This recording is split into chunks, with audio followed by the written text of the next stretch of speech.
நம்ம ஐயனார் துணை சீரியல்ல பரபரப்பான நிகழ்வுகள் நடந்துகிட்டு இருக்குங்க. சோழன் ஒரு வழியா கெஞ்சி நிலாவ வீட்டுக்கு அழைச்சிட்டு வந்துட்டாரு. எல்லாருமே சோழன் மேல செம கோவமா இருக்காங்க.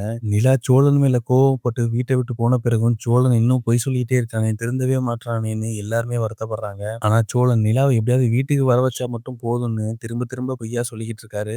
நடேசனோட வண்டியில எல்லாரும் வீட்டுக்கு வந்து இறங்குறாங்க. காலையில வீட்ட விட்டு போன நிலா இப்ப வீட்டுக்கு திரும்பி வந்துட்டாங்க. சோழன தவிர நிலா கிட்ட பேசுறதுக்கே எல்லாரும் தயங்குறாங்க. ஆனா சோழன் மட்டும் நிலாவ எப்படியாவது வீட்டுக்கு வர வச்சுட்டோம் அப்படின்னு நினைச்சு சந்தோஷப்பட்டுக்கிட்டு இருக்காரு. நிலா பேக் எடுத்துட்டு நேரா நிலாவோட ரூமுக்குள்ள போயிடுறாங்க. மத்த வீட்ல இருக்க யாரும் பேசிக்காம எல்லாரும் ஹால்ல நிக்கிறாங்க. ஆனா சோழன் மட்டும் ஒரு வழியா நிலாவ வீட்டுக்கு வர வச்சுட்டோம் அப்படின்னு நினைச்சிட்டு சந்தோஷத்துல டான்ஸ் ஆட ஆரம்பிக்கிறாரு. எல்லாரும் சோழன் டான்ஸ் ஆடுறத பார்த்து ரொம்ப ஷாக்கிங்கா பார்க்க ஆரம்பிச்சிட்டாங்க. இவ்வளவு நேரம் நல்லா இருந்தவனுக்கு என்னாச்சு அப்படின்னு. ரூமுக்குள்ள போன நிலா வெளியில வராங்க. வெளியில வந்து பார்த்தா சோழன் நிலா வந்ததே தெரியாம டான்ஸ் ஆடிக்கிட்டு இருக்காரு. நிலா செம்ம டென்ஷன் ஆகுறாங்க.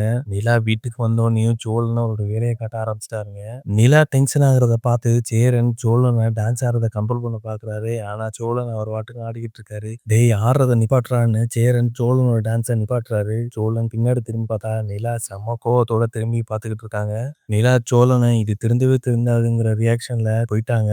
டேய் சோழா, ஏற்கனவே அந்த பொண்ணு உன் மேல இன்னும் கோவத்துல இருக்கு. நீ ஏன்டா இன்னும் திருப்பி திருப்பி இந்த மாதிரி பண்ணிட்டு இருக்க அப்படின்னு சேரன் சோகமா சொல்றாரு. அண்ணே விடுண்ணே, நிலா வீட்டை விட்டு போனப்ப வரவே வர மாட்டான்னு நினைச்சேன். ஆனா இப்ப திரும்பி வீட்டுக்கு வந்திருக்கால, இன்னும் 6 மாசம் டைம் இருக்கு. நீங்க எல்லாரும் கவலைப்படாதீங்க, நிலா வந்து வீட்டை விட்டு போக விட மாட்டேன் அப்படின்னு சேரன் சோழன் சொல்றாரு. ஒரு பக்கம் வானதி பாண்டியனுக்கு போன் பண்ணிக்கிட்டே இருக்காங்க. பாண்டியன் வானதியோட போன் கால் வந்தோடனையும் போன் எடுத்துட்டு வீட்டுக்கு வெளியில போய் பேசுறாரு. பாண்டியன் வானதி போனை அட்டன் பண்ணி என்ன சொல்லு அப்படின்னு கேக்குறாரு. காலையில இருந்து உனக்கு எத்தனை தடவை பாண்டி போன் பண்ணிட்டு இருக்கேன், ஒரு தடவை கூட எனக்கு அட்டன் பண்ணணும்னு தோணலையா அப்படின்னு வானதி கேக்குறாங்க. நீ தான் எனக்கு போன் பண்ண மாட்டேன், வேற கல்யாணம் பண்ணிக்க போறேன்னு போயிட்டு அப்புறம் எதுக்கு எனக்கு போன் பண்ற அப்படின்னு சொல்லி பாண்டியன் கேக்குறாரு. நான் வேற கல்யாணம் பண்ணிக்க போறேன் தான், அதை சொல்றதுக்காக தான் உனக்கு போன் பண்ணேன். இவன் நம்ம கூட சண்டை போட்டுட்டு போனாலே வேற ஒருத்தனை கல்யாணம் பண்ணிக்க போறாளேங்கிற எந்த வருத்தமும் உன்கிட்ட இல்ல பாண்டியா அப்படின்னு வானதி கேக்குறாங்க. நீ தானே விட்டுட்டு போன, நானா அவனை விட்டுட்டு போனேன் அப்படின்னு பாண்டியன் கேக்குறாரு. அதானே நான் அவனை விட்டுட்டேங்கிறதுனால ரொம்ப சந்தோஷமா இருக்க, குடும்பமா டூருக்குலாம் போயிட்டு வர அப்படின்னு பாண்டியனை கேக்குறாங்க. டூருக்கா, என்ன லூசு மாதிரி பேசிக்கிட்டு இருக்க,